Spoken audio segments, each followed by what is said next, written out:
Shalom para pemirsa di mana saja saat ini berada. Kami senang sekali kita bisa berjumpa kembali dalam pelajaran pendalaman firman Tuhan yang seperti biasa kita akan ditemani oleh narasumber kita, yaitu Bapak Adri Kaunang sebagai Ketua ASI. Pak, shalom Pak. Shalom, shalom. Sehat Pak? Always, haleluya, puji Tuhan. Amin. Baik para pemirsa, kita akan mulai belajar dalam pendalaman ini. Pak Kaunang seperti biasa untuk menunjang pelajaran kita akan baca ayat hafalan kita. Ya. Dan kali ini diambil dari 2 Tesalonika 1 ayat yang ke-11. Ya, betul. Saya akan bacakan ya Pak ya. 2 Tesalonika. Iya. Karena itu kami senantiasa berdoa juga untuk kamu, supaya Allah kita menganggap kamu layak bagi panggilannya, dan dengan kekuatannya menyempurnakan kehendakmu untuk berbuat baik dan menyempurnakan segala pekerjaan imanmu. Ya Pak, ada di sini kita lihat masih bersangkutan dengan Rasul Paulus dan jemaat di Tesalonika ya Pak ya. Tapi ini mungkin juga untuk memberikan inspirasi pada kita ya Pak. Pada waktu itu kan Pak, komunikasi ini agak lambat ya Pak ya. Betul. Karena tidak seperti sekarang, secanggih sekarang ada email, ada Twitter, kemudian ada handphone ya Pak dan sebagainya. Pada waktu itu situasinya agak berbeda pada saat ini, di mana agak lambat untuk berkomunikasi.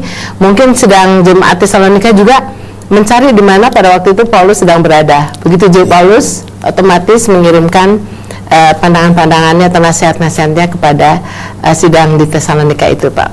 Gimana kira-kira Pak perjalanan dari komunikasi yang mungkin tidak secanggih sekarang, tapi mereka bisa berkomunikasi senantiasa. Jadi kira-kira rahasianya ada di sana apa Pak? Oke, shalom, selamat ketemu kembali di dalam pelajaran yang luar biasa tentang janji bagi yang teraniaya. Kalau kita pelajari lifestyle dari Rasul Paulus, ada satu hal yang menjadi keunggulannya. Setelah dia memiliki proses yang luar biasa dari kuasa Roh Kudus, dia dipoles menjadi orang yang luar biasa dan imannya teguh kepada Yesus Kristus. Hal yang utama yang dia prioritaskan adalah penginjilan. Dia bertemu dengan orang-orang yang ada atau jemaat yang luar biasa, katakan adalah karena jemaat itu juga memiliki prioritas yang utama adalah meninggikan Yesus. Itulah sebabnya di dalam tulisan-tulisan Rasul Paulus, dia selalu menekankan kepada shalom, kasih karunia Yesus Kristus, damai sejahtera, dan dia tuangkan selalu dalam bentuk surat. Ingat, surat-suratnya yang akan kita bahas, pecahkan saat ini adalah tentang dua hal. Pertama, berdoa. Dia selalu di dalam tulisan permulaannya dia katakan, aku mendoakan kamu. Itu begini. Mengapa doa ini penting? Karena dia berharap bahwa orang-orang yang dia tinggalkan di Tesalonika ini tidak dapat berbuat apa-apa jika mereka tidak berdoa kepada Allah atau Yesus Kristus. Inilah keunggulan-keunggulan yang pertama di dalam pelajaran pembahasan di dalam buku 2 Tesalonika 1 ayat 1 sampai 12 yang akan menjernihkan pemikiran kita ke dalam satu penyempurnaan yang luar biasa, adalah bagaimana jika umat-umat yang ada di Tesalonika mempertahankan imannya dengan apapun yang terjadi, pencobaan apapun yang menyerang mereka. Tetapi kalau mereka berdoa dan setia, maka ada solusi-solusi yang akan kita bahas ke depan tentang bagaimana reward, upah bagi orang-orang yang mempertahankan imannya walaupun suku guru mereka jauh di tempat yang lain, seperti yang sementara kita bahas di dalam buku awal 2 Tesalonika 1 ayat pertama dan ayat kedua. Oke. Saya akan bacakan ya Pak ya, ayat yang pertama yang keduanya. Sangat indah sekali di sini. 2 Tesalonika 1 ayat 1 dan ayat 2. Dari Paulus, Silvanus dan Timotius kepada jemaat orang-orang Tesalonika di dalam Allah Bapa kita dan di dalam Tuhan Yesus Kristus. Kasih karunia dan damai sejahtera dari Allah Bapa kita dan dari Tuhan Yesus Kristus menyertai kamu. Pak, kalau kita lihat di sini ada satu ayat ini mengajak untuk bagaimana di sana pengharapan itu dan janji apakah kita kira-kira Pak yang diperoleh dari ucapan yang sangat sederhana ini Pak, dengan kata salam hangat. Di dalam pelajaran ini dikatakan bahwa ada dua hal yang menonjol. Yang pertama adalah pengharapan, yang kedua adalah janji.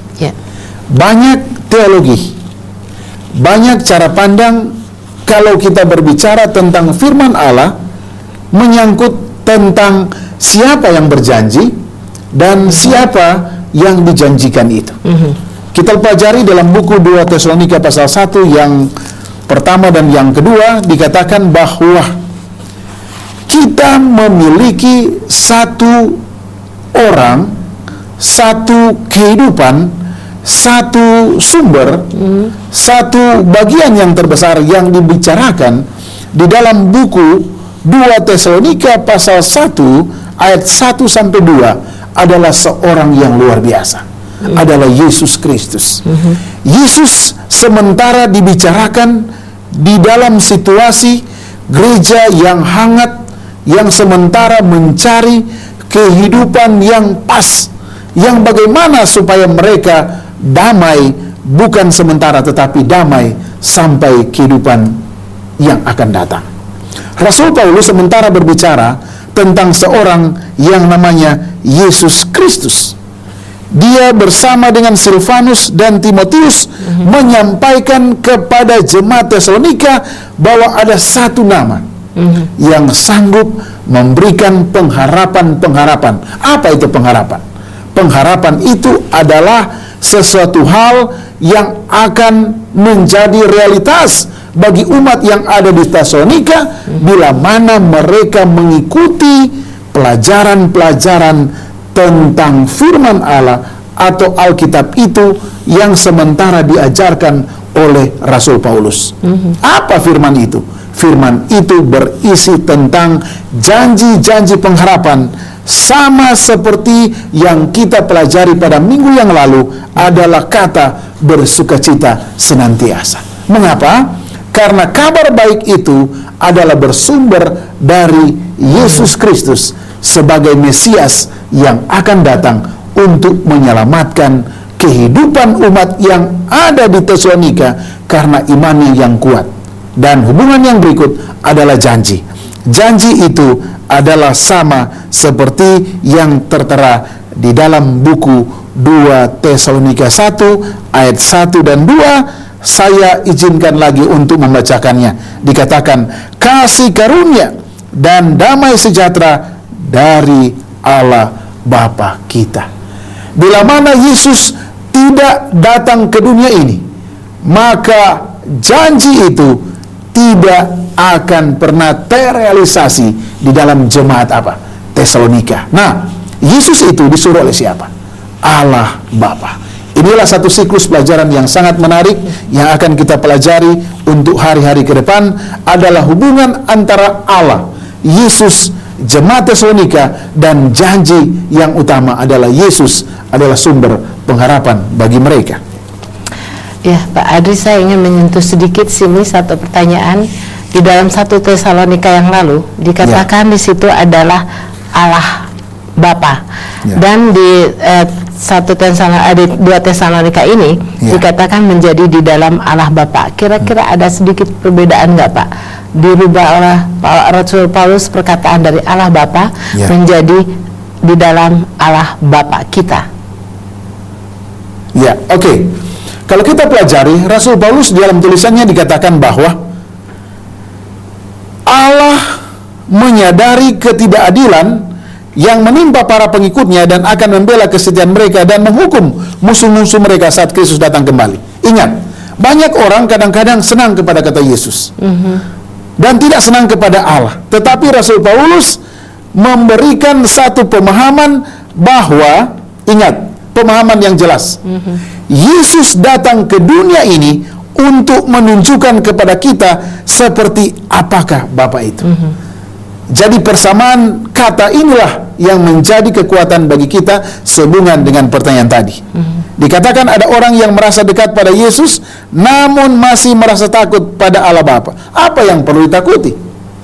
Karena sumber utama dari kehidupan pengharapan dan janji yang terjadi dalam buku 2 Tesalonika 1 adalah hubungan antara Allah Bapa, Yesus Kristus, dan message yang sementara disampaikan melalui Rasul Paulus kepada apa? Jemaat Tesalonika. Ya, baik, terima kasih Pak Adi, luar biasa. Pak Adi, kita akan beranjak kepada 2 Tesalonika ayat 1. Ya. Tesalonika 1 ayat 3 dan 4 ya Pak ya. Kami wajib selaku mengucap syukur kepada Allah karena kamu, saudara-saudara, dan memang patutlah demikian karena imanmu makin bertambah dan kasihmu seorang akan yang lain makin kuat di antara kamu, sehingga dalam jemaat-jemaat Allah kami sendiri bermegah tentang kamu karena ketabahanmu dan imanmu dalam segala penganiayaan dan penindasan yang kamu derita. Ini ayat pelajaran yang untuk kita teruskan, Pak. Pak, kalau kita lihat di sini, apakah prinsip rohani yang kita temukan, Pak, di sisi sehubungan dengan masalah iman? Apa yang terjadi pada iman jika iman itu tidak bertumbuh, Pak? Kalau kita pelajari dalam 2 Tesalonika 1 ayat 3 dikatakan, kami wajib, sebelum kita menjelaskan pertanyaan tadi, kami wajib selalu mengucap syukur kepada Allah karena kamu. Kenapa Rasul Paulus selalu memuji orang-orang yang ada di Tesalonika? Kalau kita pelajari dalam buku bahasa Inggris ada past tense, ada present tense, dan future tense. Kalau kita pelajari siklus atau kondisi dari umat-umat Tuhan atau umat-umat yang ada di gereja atau jemaat Tesalonika pada past tense yang ada waktu lalu adalah